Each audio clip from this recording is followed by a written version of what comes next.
अस्सलाम वालेकुम एवरीवन। आज की वीडियो में इंडिया के टेस्ट स्क्वाड का जो है 100 एनालिसिस करेंगे जो कि बीजीटी के लिए अनाउंस हुआ है। बीजीटी बॉर्डर गवास्कर ट्रॉफी जो कि इंडिया और ऑस्ट्रेलिया के दरमियान जो है वो खेली जाती है। It is based on Sunil Gavaskar the Indian legend and Allan Border the Australian legend. So border Gavaskar trophy जो है वो इंडिया टूर ऑफ ऑस्ट्रेलिया जो है वो आई थिंक सो कि 22 नवंबर से शुरू हो रहा है और पर्थ में जो है वो आई थिंक सो कि पहला टेस्ट मैच है। सो इस वीडियो में जो है वो इंडिया के स्क्वाड के जो 100 एनालिसिस करेंगे जो कि बीजीटी के लिए अनाउंस हुआ है और देखेंगे कि इंडिया की टीम जो है वो ऑस्ट्रेलिया में कैसा कर सकती है।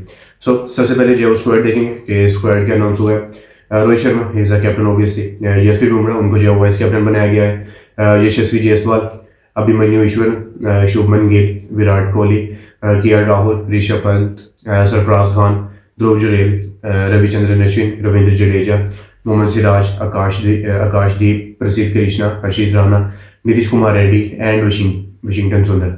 अच्छा स्क्वाड है। इंडिया ने जो है वो अच्छा खासा स्क्वाड जो है यहाँ पर अनाउंस किया है और कुछ ट्रेवलिंग रिजर्व भी जो है वो यहाँ पर इंडिया ने अनाउंस किए हैं। लेकिन सबसे पहले जो है वो मेजर टेक इन्स की देखेंगे कि क्या मेजर टेक इन्स है, क्योंकि हम इस स्क्वाड को जो है वो इंडिया के लास्ट टूर से भी लास्ट ऑस्ट्रेलिया के टूर से भी जो है वो थोड़ा सा कंपेयर करेंगे और जो लास्ट इंडिया ने सीरीज खेली है न्यूजीलैंड की उससे भी जो है थोड़ा सा कंपेयर करेंगे। जो सबसे पहले टेकिंग्स है, सबसे पहले हर्षित राणा है, क्योंकि उनको जो है स्पीड से कहा जा रहा है कि मतलब अच्छे यंगस्टर है और बहुत ही जो है वो स्पीड से जो है वो बॉलिंग करते हैं। सेटिंग्स तो उनको इंक्लूड किया है। सरफराज खान जो है वो लास्ट ओवर में नहीं थे ऑस्ट्रेलिया के, उनको जो है इंक्लूड किया गया है। यशस्वी जायसवाल है, अच्छे जो है वो ओपनर है, उन्होंने जो बहुत ही अच्छा किया, साउथ अफ्रीका में बहुत अच्छा किया है। उसके बाद रिसेंट जो इंडिया में सीरीज हुई उसमें भी उन्होंने बहुत ही अच्छा किया, लास्ट ऑस्ट्रेलिया की सीरीज में ये भी नहीं थे। नीतीश राणा, इनको जो है वो नीतीश कुमार रेड्डी जो है इनको इंक्लूड किया गया, अच्छे ऑलराउंडर हैं, हैंडी पेसर हैं और बैटर भी जो है बहुत अच्छे हैं। इनको जो है वो आई थिंक सो कि अभी तक इनका शायद डेब्यू नहीं हुआ है, सो इनको भी जो इंक्लूड किया गया है। आकाशदीप, इनको जो है वो थोड़ा सा इंडिया ने रेगुलर रखा था अपने साथ, साउथ अफ्रीका गए थे, वहाँ भी इन्होंने जो है अच्छी परफॉर्मेंस दी थी। उसके बाद इंडिया में भी जो है इन्होंने बहुत ही अच्छी परफॉर्मेंस दी थी। उसके बाद वाशिंगटन सुंदर, आई थिंक सो कि वो जो न्यूजीलैंड के खिलाफ सीरीज हुई है इंडिया की लास्ट जो होम सीरीज थी उसमें वो तीसरे टेस्ट में जो है वो सिर्फ वाशिंगटन सुंदर खेले थे, सो आई थिंक सो कि उनको इंक्लूड किया गया। अभिमन्यु ईश्वर है, क्योंकि इनके लिए आउटडोर मैच में बहुत अच्छा जो वो रिकॉर्ड है ऐसा बताया जा रहा है और इनको जो है इंक्लूड किया गया है as a backup opener and let's see what happens. उसके बाद मेजर टेकआउट्स की बात करें जो कि मिसिंग्स है। सबसे पहला नाम है अक्षर पटेल का, क्योंकि वो जो है वो सीरीज में इंक्लूड थे जो कि होम सीरीज हुई थी न्यूजीलैंड के खिलाफ, उसमें जो है वो इंक्लूड थे। और कुलदीप यादव इज आल्सो भी थी, क्योंकि कुलदीप यादव ने जो है वो ओवरसीज कंडीशंस में जो है ओवरसीज टूर्स में जो है इंडिया के लिए बहुत ही अच्छा किया, तो इनको और जो है वहाँ पर शायद इंजरी का थोड़ा मसला है कुलदीप को और इसलिए उन्होंने जो है वो इस ओवर को मिस किया। बट अक्षर पटेल के बारे में जो है वो ऐसी खास अपडेट नहीं है, लेकिन एक और भी जो है वो रीज़न हो सकती है, क्योंकि ऑस्ट्रेलिया में जो है वो थोड़ी सी जो है वो पेस डोमिनेटिंग पिचेस रहती हैं और अब स्पिनर्स जो है वो लिमिटेड ही लेके जाते हैं, क्योंकि पाकिस्तान के स्क्वाड में जो है वो ऑलरेडी 3 स्पिनर है, वाशिंगटन सुंदर है, रविचंद्रन अश्विन और रविंद्र जडेजा। सेटिंग्स के इस वजह से जो है वो अक्षर पटेल को इंक्लूड नहीं किया गया है। उसके बाद जो है वो सबसे पहले 100 एनालिसिस पे आएंगे, strengths, weaknesses, opportunities and strategies.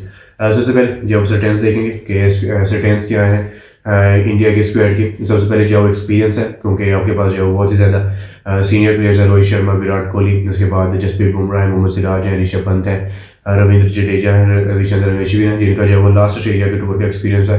हम उनकी बात करें सेटिंग्स हो के अच्छा खासा जो है वो यहाँ पर एक्सपीरियंस है इंडिया के पास। उसके बाद एक बैलेंस टीम नजर आ रही है, क्योंकि बैटर्स भी जो है वो आपके पास एक बैलेंस है और उसके बाद जो है वो आपकी बॉलिंग भी जो है वो अच्छी खासी जो है वो यहाँ पर बैलेंस नजर आ रही है, जो कि फास्ट बॉलिंग में जो है वो आपके पास 5 से 6 ऑप्शन है। जसप्रीत बुमराह है, सिराज है, आकाशदीप है, हर्षित राणा है, उसके बाद प्रसिद्ध कृष्णा है, नीतीश कुमार रेड्डी भी है। और स्पिनर्स में भी जो है आपके पास 3 प्रॉपर स्पिनर्स की जो ऑप्शन है, अश्विन है, जडेजा है, वाशिंगटन सुंदर है। सो उसके बाद तीसरे स्टेट जो नज़र आ रही है वो है मिडिल ऑर्डर, क्योंकि मिडिल ऑर्डर में विराट कोहली है, सरफराज खान है, उसके बाद ऋषभ पंत है, ध्रुव जुरेल भी है। सो आई थिंक सो कि मिडिल ऑर्डर जो है वो अच्छा खासा यहाँ पर जो है वो स्ट्रॉन्ग यहाँ पर जो है वो इंडिया का नज़र आ रहा है। इसके बाद वीकनेस की बात करें, सो आई थिंक सो कि सबसे पहली वीकनेस होगी यंग फास्ट बॉलर है, क्योंकि सिर्फ 2 ही एक्सपीरियंस फास्ट बॉलर्स यहाँ पे जो नजर आ रहे हैं, जसप्रीत बुमराह है, मोहम्मद सिराज है, लेकिन बाकी जो बॉलर्स हैं लाइक प्रसिद्ध कृष्णा, आकाशदीप एंड हर्षित राणा, उनके पास जो है वो एक्सपीरियंस नहीं है ऑस्ट्रेलिया का स्पेशली, क्योंकि बेशक आपने जो है वो बे टूर्स किए हो, साउथ अफ्रीका हो, इंग्लैंड हो या कोई भी हो, लेकिन ऑस्ट्रेलिया का एक्सपीरियंस जो है वो उसका जो प्रेशर आपके ऊपर रहता है, आपको जो परफॉर्मेंस का प्रेशर रहता है, सो थिंग्स हो के इनएक्सपीरियंस है, ये शायद जो है इंडिया के लिए थोड़ी सी एक वीकनेस साबित हो सकती है।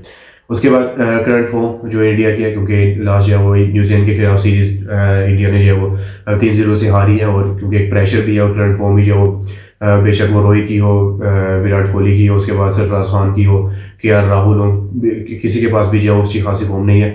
ऋषभ पंत ही इन फॉर्म वो थोड़े से फॉर्म में थे, क्योंकि उनके रन आए थे। यशस्वी जायसवाल है, उनके रन शुभमन गिल, वो भी उनकी भी जो है वो इन एंड आउट है, हॉट एंड कोल्ड है। सो आई थिंक सो के फॉर्म का जो है वो एक थोड़ा सा मसला होगा। उसके बाद जो बॉलर हैं जसप्रीत बुमराह है, मोहम्मद सिराज हैं, इनकी भी जो है वो फॉर्म लास्ट सीरीज में जो है वो थोड़ी सी ऊपर नीचे थी, और स्पिनर जो है वो आपके आई थिंक सो के एक ही या दो स्पिनर मैक्सिमम खेलेंगे, और बाकी जो है वो आपके पास फास्ट बॉलिंग जो है बहुत ही ज़्यादा यंग है, और उनके ऊपर जो है वो आप फॉर्म का या मतलब कि एक्सपीरियंस का जो है वो टैग अभी आप नहीं लगा सकते। सो आई थिंक सो कि ये थोड़ी सी जो है वो इंडिया के लिए वीकनेस हो सकती है।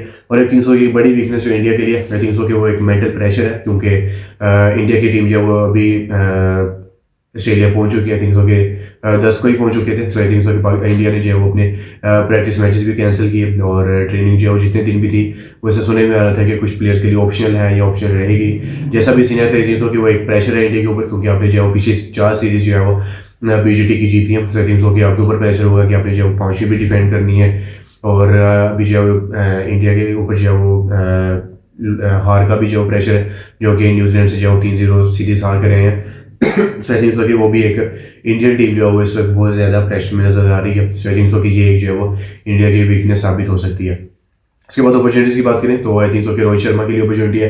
रोहित के बारे में जब आ रही है कि पहला मैच के लिए जो है वो थोड़े से डाउटफुल है, अभी जो है वो कोई खासी खबर आई नहीं है, क्योंकि अगर वो पहला मैच नहीं खेलेंगे आई थिंक सो के तीसरे या चौथे मैच में जाके वही भी अवेलेबल 5 मैच की टेस्ट सीरीज है। सो आई थिंक सो कि ये भी एक वीकनेस जो है वो इंडिया के लिए साबित हो सकती है, क्योंकि रोहित शर्मा का मिसिंग और रोहित शर्मा की जो वो जगह कोई ओपनर आपके लिए फिल नहीं कर सकता। सो आई थिंक सो कि वो एक मसला होगा। और अगर रोहित शर्मा वो वापस आ जाते हैं that's very good for India team.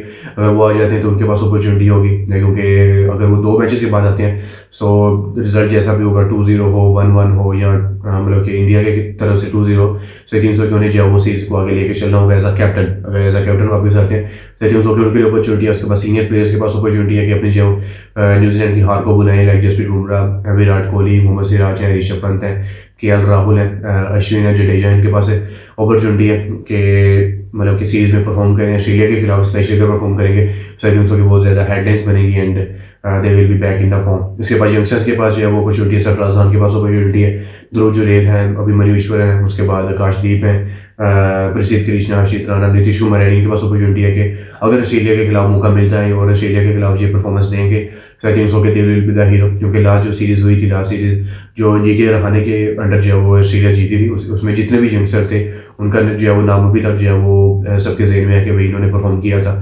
So I think so कि ये टीम अगर परफॉर्म करेगी, यंगस्टर्स अगर परफॉर्म करेंगे, सो आई थिंक सो कि that will be very a boost for their international career.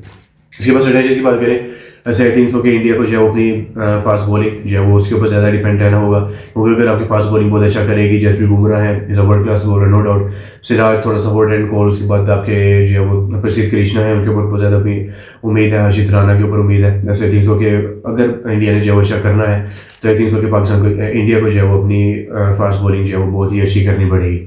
उसके बाद आई थिंक सो कि सीनियर्स को जो है वो जहाँ पर स्टैंड अप करना होगा और उनको जो है वो रिस्पॉन्सिबिलिटी लेनी होगी। Virat Kohli and Rohit Sharma the main players, Jasprit Bumrah, उनको जो है वो लीड करना होगा, क्योंकि पहले टेस्ट मैच में जो है वो जसप्रीत बुमराह ही कैप्टनसी करेंगे। उसके बाद अश्विन है, जडेजा है, इनको जो है वो स्टैंड अप करना होगा। के राहुल है, इनको जो है वो रिस्पॉन्सिबिलिटी लेनी होगी और परफॉर्मेंस देनी ही पड़ेगी। इसी तरह से जो है वो इंडियन टीम इस 5 मैच की टेस्ट सीरीज में जो है वो अच्छा कर सकती है। So this was the first analysis. अब जो है वो माई प्रोबेबल प्लेइंग 11 जो है वो उसकी बात करेंगे कि क्या प्रोबेबल प्लेइंग 11 हो सकती है इंडिया की पहले टेस्ट मैच में, कंसीडरिंग ऑल दी मतलब पॉसिबिलिटीज के रोहित शर्मा अवेलेबल नहीं होंगे और पर्थ में जो है वो पहला मैच है। सो लेट्स सी।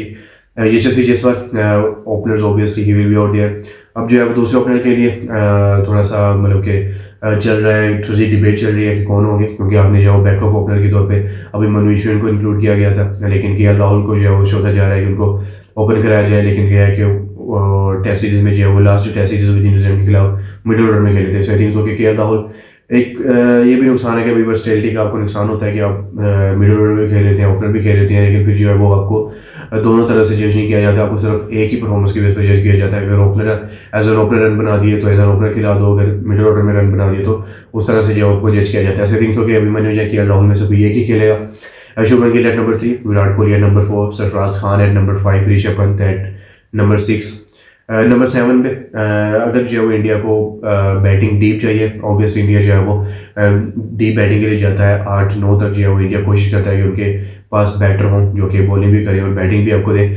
अगर जो है वो इंडिया नंबर 7 पे जो है वो बैटिंग की तरफ जाता है, सेटिंग्स हो के नीतीश कुमार रेड्डी उनके साथ